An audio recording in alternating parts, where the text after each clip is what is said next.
Salut, c'est Rock Bodo, l'artiste premium. Maman est présente chez quoi, lobby? C'est préféré la merveille être bien majuscule. L'homme de 6 bouteilles de marchandises, autrement dit choco 1000 euros. Votre artiste est gay chose pour.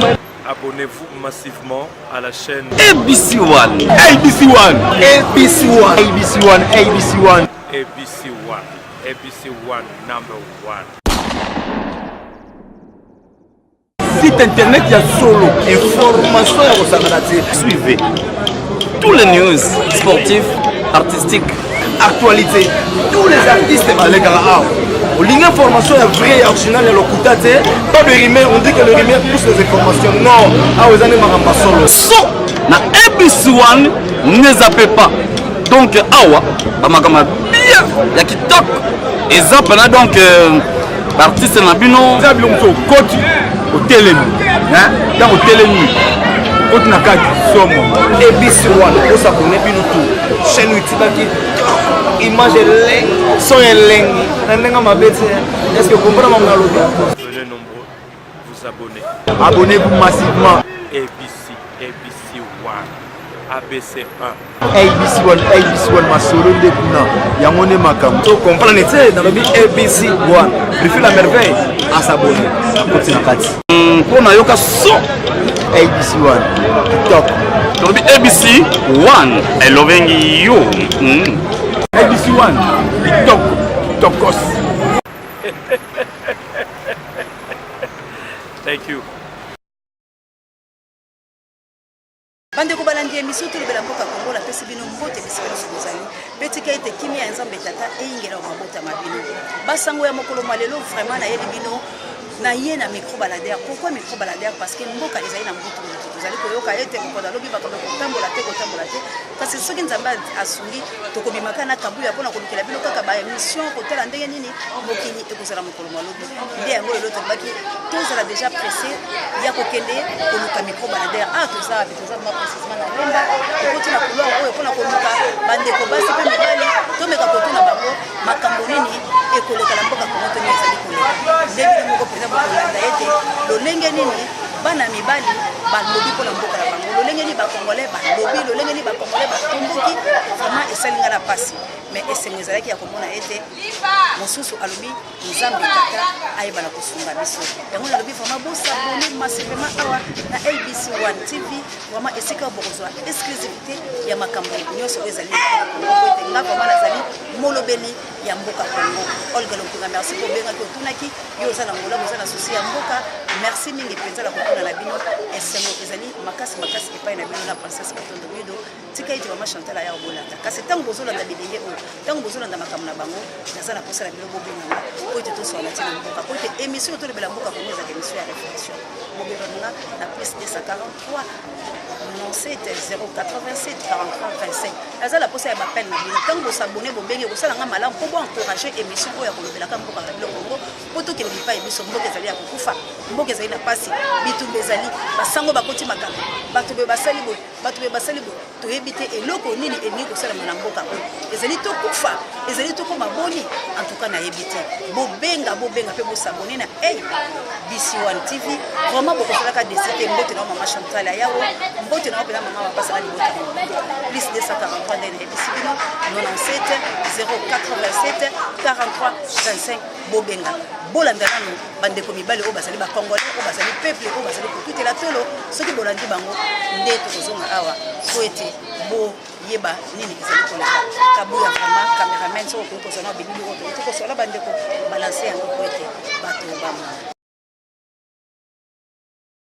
La question na mama nanga DS omoni mboka oyo Kongo oyo eza mboka na biso botika baje bosalisa biso oyo ke mboka ezala malamu te lobi omoni journal lobi eza kude loko te bili kozokonte journal lobi po tobandimaka mboka la omoni ndeko na biso Kabila fatika biso bino bozokomprendre te bokoloba te. Je veux savoir que mama DS mboka oyo tokokoma na baniveau oyo na ndenge nini mutu komi na 40 milliards akotika biso akei parce que bino bozoloba te bozosalamaka mongi na bavantir songi ndenge nini ndeko Kabila azotika biso moni ngai nazalaka na ndeko Kamere tozalaka na ye azalaka na ndeko Mayo Mambeki napesi bango mbote mpasi bazali biso oza bakongolais Kongo eza ya biso Kabila alobi aza congolais un Congolais a comporté neti azo comporté bon na la mise en Zambie, est-ce que c'est normal? Ndeko Kabila pardon tika biso à l'aise. Aux 8 ans na des mandats ba pesa ki uzandi ko na biso Congolais. Nous avons soyé mutakatanga to sepeli Ndeko Kabila merci. Oh sali pona biso to sepeli nango. Ndeko Kabila tika biso pesa biso ta na Congo to sala makamusu so to nango posa. 2 ans to sala mamusu na Congo. Et bien là, tout le monde va tamboula, va tout ça la télé, côté ninzala lamboka. Yo po fandi, Ndeko Kabila. Tika biso, Ndeko Kabila, tika biso. Aux 8 ans, on a des mandats, état président de la République au Sali. Pour siko on a mandaté. Mandat dans c'est la carte. Ndeko Kabila, au moni, bolam o yo Sali biso, tout ce pays nango. Merci. Au Sali, au tongel so ba prince, au bakaniser batou, ba mo so ba mbongo na ba banki to sepeli. Ndeko Kabila pour ça biso ezani qui est toute cette élection pour yo otika biso tous à l'aise mboka c'est yo c'est biso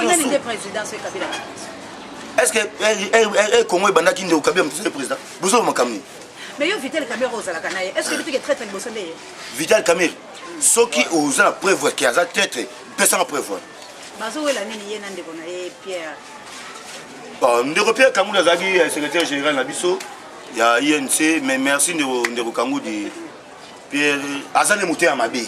Ndeko Pierre Azane Mouté Amabe. Kobilo bolia ceux qui savent 20 000 après ça kabilo tanga comment na bokonzi. Ah comment na bokonzi et pas ya nani. Bokonzi la bisom to pesi botozi Ndeko Pierre fanda wana. Eza bibia bisom to pesi. Eza na transition. Ndeko Pierre oh sali biso to regretter nango.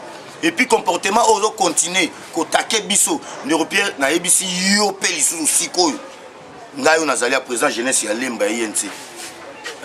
Ndeko Pierre mais bitumbeza makasi bozo kanisa biso zo ba petit peuple bozo sakana bango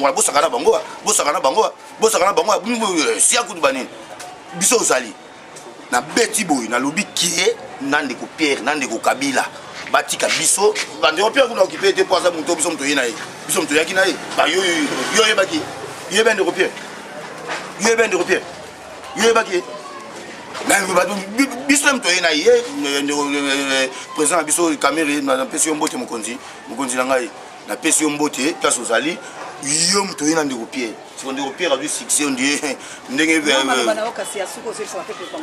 te la peuple congolais va à l'aise lokola batu ya nini ya catholique comme ba mumpe ba signer na bango le 31 décembre mais toyokani na mindele qui mbongo zalaki te bazwi mbongo babimisi botika mno makele le 18 et le 23 décembre 2018 wana nde soki ya mabe zate soki bolamo zate wana nde boyobi ki ya c'est biso no soba tete donc botika lobi ko botika no bakina wango sala ba bana bilo blamba no wale botika bango no za mo à l'aise mais tous ali merci Ndeko Nangai.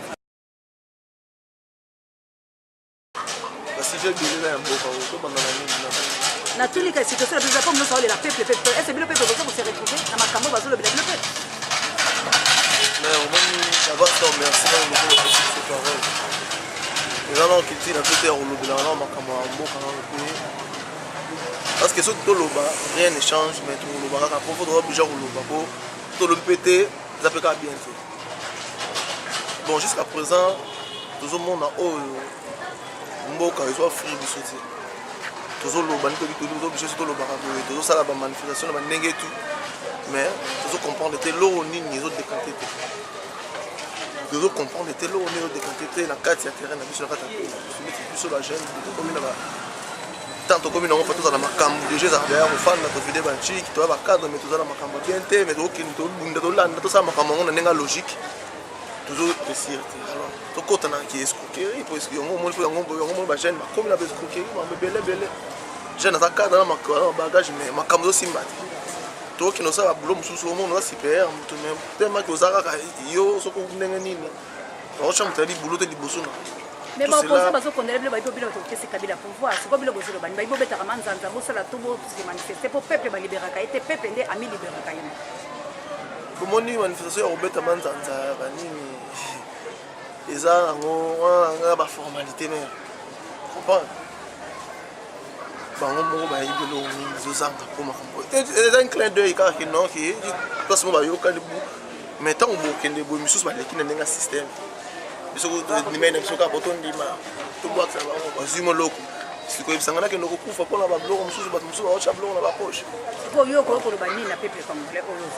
donc peuple congolais azalaka veille ndenge ve na biso alobaki donc biso azala kofungama to na ntango tozomona makambo arrete biso tozomona makambo mais force à réagir ekobanda wapi donc soki bino moko soki ebandi bokomonaka makambo donc toza prêt mais sikoyo kosala nini toza na bandoki te comprends donc soki ngo bima be moko okutanaka na makambo yo momonaka te na bato na mokuwa bateli mokuwa donc bayaya toza veille toza ya kolala te bajeune toza kolala toza mboka na biso soki biso totelemi te mosusu bakolaka baza te alors tosalela pe sera kenda te fo oyebi eloko nini ozosala na place nini ozokosangaje quoi système eza mwa bloqué.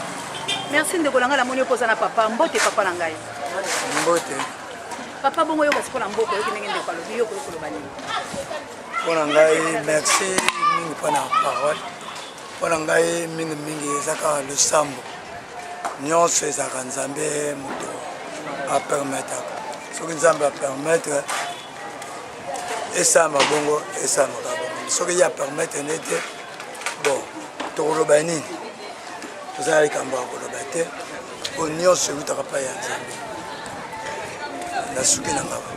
Merci vraiment na cette merci mingi na ndeko kambu ya bolandi wana mosusu azali moko ya ba jeunesse ya lemba boyoki ndenge alobaki bolandi mpe ndeko mosusu oyo azali mpe jeune bolandi ndenge alobi doki bato bazala kobanga ndenge loba boketu premier balingi baloba kasi bozali koyoka soni pardon jeri mbulu balingi baloba yo za maboko pembe yo na dio mindongala bato bazoyoka soni kasi nga mpe na koloba nini deso mpinga alingi aloba naza na posa mpe ya koloba machantala yawo naza na posa naloba kasi nazoyoka soni mpe nazobangana nga prison nazali kobanga soki bilo botomboli nga badiaspora bisika nyonso bozali bato balingi ekolo Congo botomboli émission oyo ndenge mwana mwasi moko Queen Olga Lopinga na princesse na ye bolimbisaka mokelo poso ye po mboka epesaka nga kanda na princesse na ye matondo mido mpe libote nyonso ya DS Lompinga napesi bino mbote na pasteur Didi Lompinga oyo atiaka mabolongo na ye ntango nyonso basegi Lompinga na pichu Lompinga na mbandaka kofida en tout cas libote na ngai nyonso bandeko na ngai banyeli basere batika na ngai te mpona kosoutenir ngai bino mpe bosunga ngai yango na lobi ete nimero na ngai yango wana plus 243 97 087 43 25 soki bobengi ngai en tout cas nakozwa esu makasi ya kobimaka mpe ngai na kabuya tobima po ete tokendaka koluka biloko oyo tozobatama tozobombana ngai na ndeko nga mobali cameraman toza kosouffrir mais soki bobengi tozali kolela te mpe tozali kobondela te mais tozali koloba ce qui est vrai po ntango bolingi émission ya kitoko ezala fiable ezala malamu ndenge bozomona pepe congolais azoloba bo c'est risquant ndenge totelemi ya basoda bazalaki ndinga mais tondimi ete iyo bato baloba na nsima ya écran mpe kabu ya ndimi kofilme po ete bino bolanda kasi soki bosoutenir émission te bokozwa biso lisusu ndenge nini soki mpe bakangi biso tokela baboloko tokoloba boni tika ete nzambe apambola ekolo Congo tika nzambe ya Congo atelema nzambe ya Congo telema nzambe ya Congo toza na posa na yo tinda David ndenge aposaki kolia te bimisa bana Congo na kati na bongo ete Congo au Congolais Congo elongo na maboko mindele elongo na maboko bapaya bana mboka batika konyoka maboyoki bato minene bongo basisi ba classe métier lo bazoza na bisika kovanda boyoki ba papa bakomi koloba nzambe ndesala nzambe oza wapi soki otiki ekolo ezali pa passe mama Chantal yawo na bino ba abonné na balandi nyonso ya ABC1 TV totombeli bino kaka mobu molamu mbote penza eyingela epai bino bozali pe kimia mobota mabino bobenga la plus 243 97 087 43 25 ndeto monani na mikolo mizali koya biso awa kaka information ndenge nalobaka nous là on s'informe on se cultive rien que pour vous informer sachez-le on est mieux qu'en face que Dieu vous bénisse.